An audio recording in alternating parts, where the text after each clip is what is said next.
May 20th, 2010, Paris. Right beside the Eiffel Tower is 5 of the most valuable paintings in France are hanging on the walls of a national museum. By sunrise, all 5 will be gone, and more than a decade later, nobody will know for certain if they still exist. No ransom note, no buyer ever identified, just 5 empty frames and a question that's never actually been answered. The man responsible is standing outside a museum window at 3 in the morning. No mask, no explosives, just a pocket knife, 2 rubber suction cups, and one piece of information nobody else in Paris has yet. His name is Vjeran Tomic.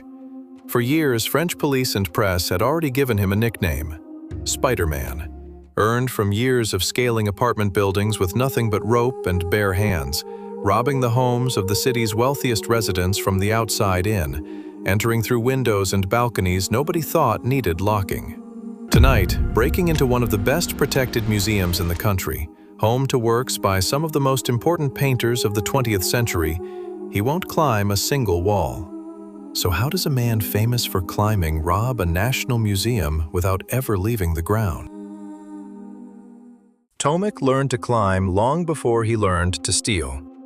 He grew up beside a cemetery in Paris after arriving from Bosnia and Herzegovina as a child, with no money and nowhere else to go, and spent those years scaling walls and tombstones just to have something to do.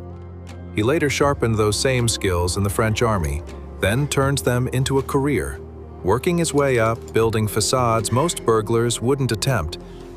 By the time he's standing outside this museum, he's already been arrested more than a dozen times, and none of it has stopped him. This job is different. And it's different because of something Tomic found almost a week earlier. Each night leading up to the heist, he returns to the same window. He strips rust and paint off the same screws, packs the holes with modeling clay colored to match the frame, and slowly works the window loose without triggering a single sensor. Waiting by the river for 15 minutes to make sure nothing goes off, nothing does. Here's why. The alarm system protecting some of the most valuable art in France has been sitting broken for 2 straight months, a repair request that had somehow gone unanswered, while priceless paintings hung on the other side of that malfunctioning wire.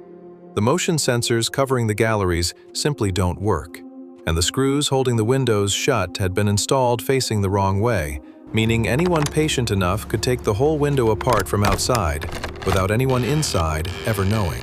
He found it the ordinary way, buying a ticket, walking through like any other visitor, and quietly noting which sensors on the wall never blinked as he passed. Nobody stopped him from looking. Nobody ever does. So, on the night it happens, he goes to work exactly like he practiced.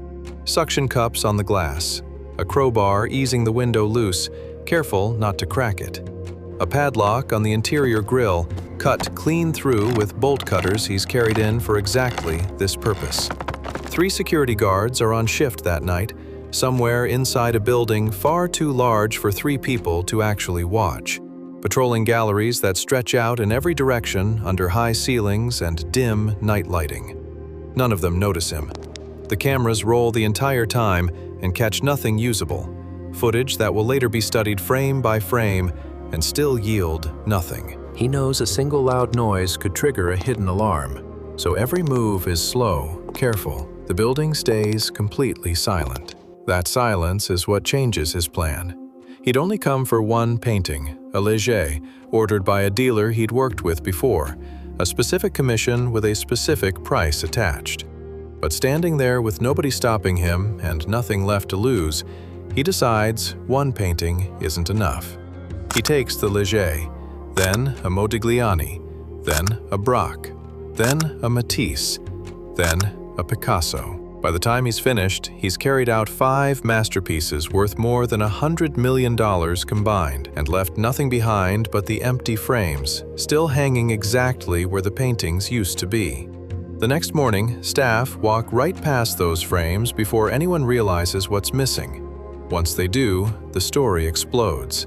Paris's mayor calls it an intolerable attack on the country's cultural heritage.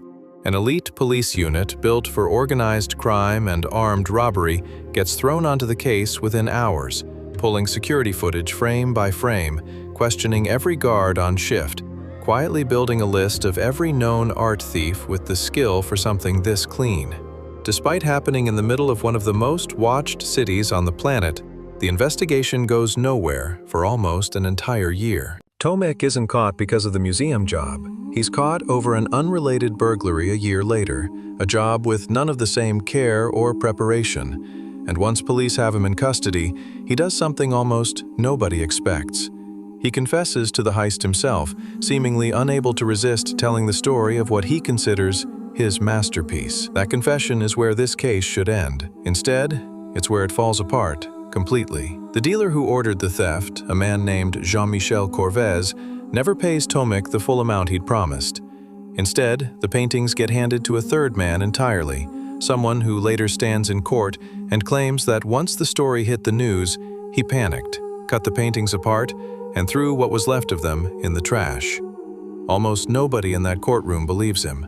There's no ash, no fragments, no physical evidence any of it was ever destroyed. But there's also no trace of the paintings anywhere else, not on the black market, not in a private vault, not anywhere in over a decade of searching across 2 continents.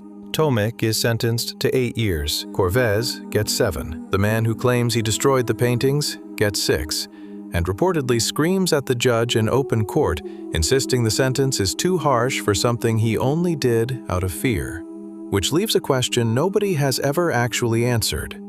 Are a Picasso, a Matisse, a Braque, a Modigliani, and a Leger, worth well over $100 million combined, sitting in pieces somewhere, destroyed exactly the way one man swore under oath they were? Or are they still out there, completely intact, hanging in a room nobody involved in that trial has ever admitted to seeing? Investigators have chased tips across 2 continents since the trial ended.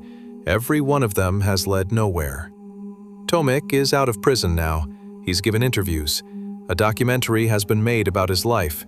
And even now, asked directly whether he believes the paintings were really destroyed, he still won't give a straight answer, as if some part of him wants the mystery to outlive the sentence he served for creating it.